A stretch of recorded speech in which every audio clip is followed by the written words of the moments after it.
begin my sermons like that. The Lord be with you and also with you, so that I believe that you're cheering for me. You want me to succeed. Many years ago, when I was a baby pastor and I didn't know any better, I decided to organize a lock-in, an overnight lock-in for the youth of the church. It was fine, but I had this memory this week, reading this passage from the Gospels. A young lady, about 13 years old, showed up to the lock-in. She wasn't a part of the church, but was interested in the church. And she was wearing a hat, a ball cap. And on the ball cap it said, "Jesus is my homeboy." In Nazareth, the villagers, if they could have, they would have worn that hat. There was an understandable enthusiasm that this son of Joseph, this native son, this one of their own, who'd grown up in their hometown, who'd benefited from their hard work and shared prosperity of the village, was becoming well known.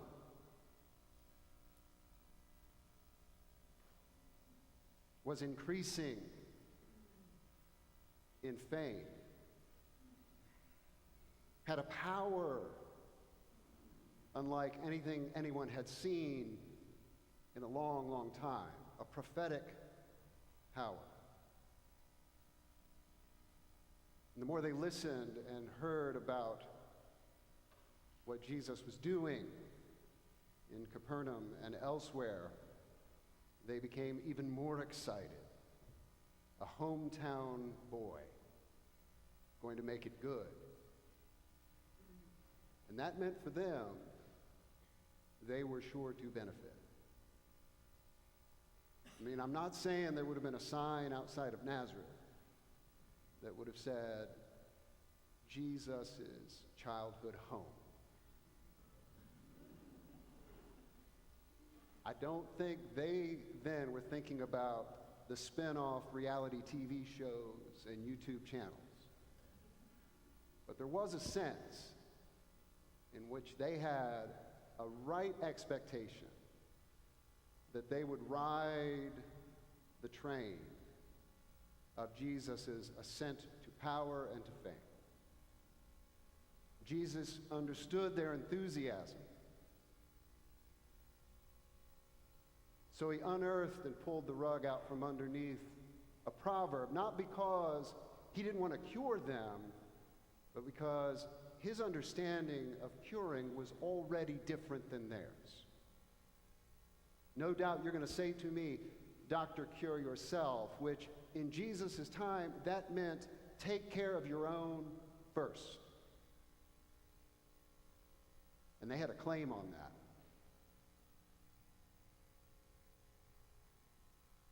But Jesus understood this: the ground of their expectations, though reasonable and commonsensical and understandable, was different than the ground of his ministry and mission. The ground of their hope in their future was a love that we can call hometown love. By hometown love, I mean the kind of love we all like. It's a good love. Love of our own people.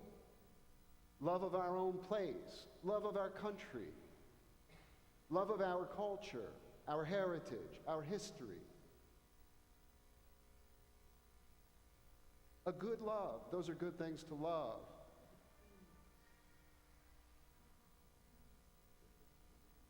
The pageantry of college football. I mean, that's what sports do. They train us and cultivate us in this kind of love. Love of the hometown, love of the college. Nobody loves New England.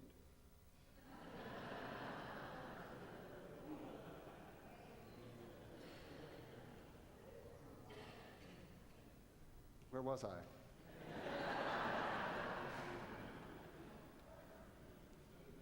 The nature of hometown love is that there's a right expectation of reciprocity, mutual benefit, shared reward. That's fine. That love is good. Those expectations are right. But it's a limited love. And this is what Jesus was about to teach them. It's a good love, but it's a limited love. There's a higher love. There's the highest love that is unlimited because it is not a love that factors in self-regard. It's a love of the other to your own hurt. It's a love with a whole different set of expectations.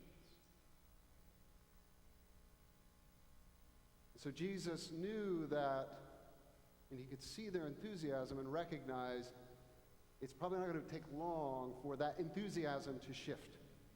The more I explain how I understand my mission, which is not going to be a Nazareth first policy, it's not even going to be an Israel only mission. And you can literally see them go from like enthusiasm and wow, we love what you're saying and teaching and healing and you're one of our own, to rage. You can see it. As their eyes are open, that, wait a minute. So Jesus rolls out another proverb. A prophet is not without honor in his hometown. Because a real prophet, a true prophet, one with prophetic powers, answers to a higher form of love than the hometown love. And that's going to be difficult for you to hear. It's going to be disappointing.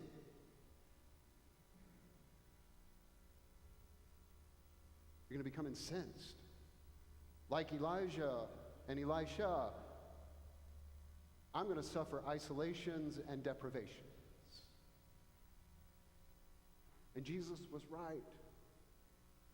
The more he explained using these examples, the more enraged they became until they rejected him. And they stood up against him. And they even tried to kill him, which was not their role to play in the story. That would come later.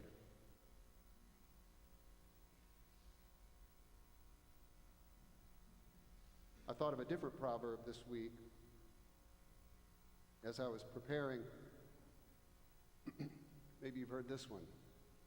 A prophet is never invited back to dinner. You heard that one? A prophet is never invited back to dinner. I promise you, John the Baptist was never invited back to dinner. Now laugh at these because I've been working on them all week. I love what you've done with the place, you brood of vipers. Let me try again. Oh, no thanks. I only eat locusts. He was never invited back. Jesus was likely never invited back for dinner. You remember the story where he was invited over to the curious Pharisee's house? And they're at the table and he welcomes in a woman of the city, a known sinner, who brings an ointment and with her tears, wipes his feet, cleans his feet. With her hair, dries his feet. What an incredible moment. And what do we hear the Pharisees say? If this man truly were a prophet, he would know what kind of woman she is. And you can almost see the Pharisee kind of looking over at his wife like, I'm sorry, I won't make this mistake again.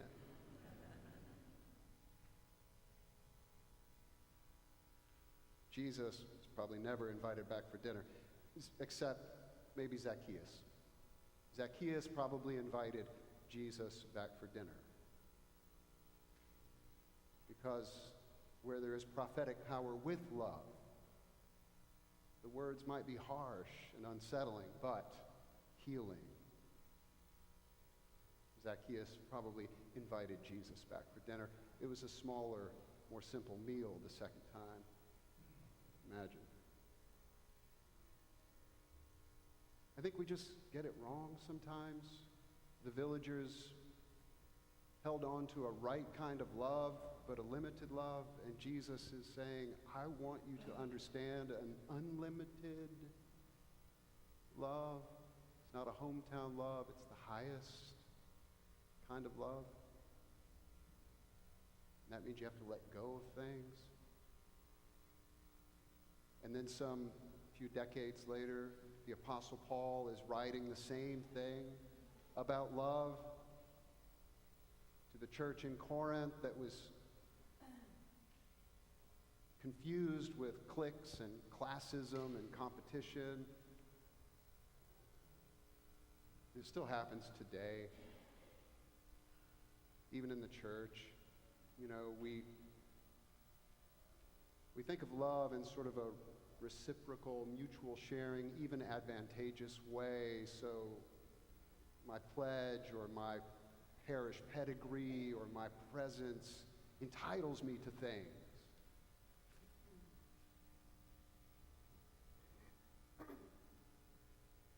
We just all have so much to learn about the highest love. But here's the good news. While we were yet sinners, Christ died for us. And Jesus is a gracious host. And we are always invited back to his table. We are given a place of honor at his table where we might be fed, cured, strengthened, and changed.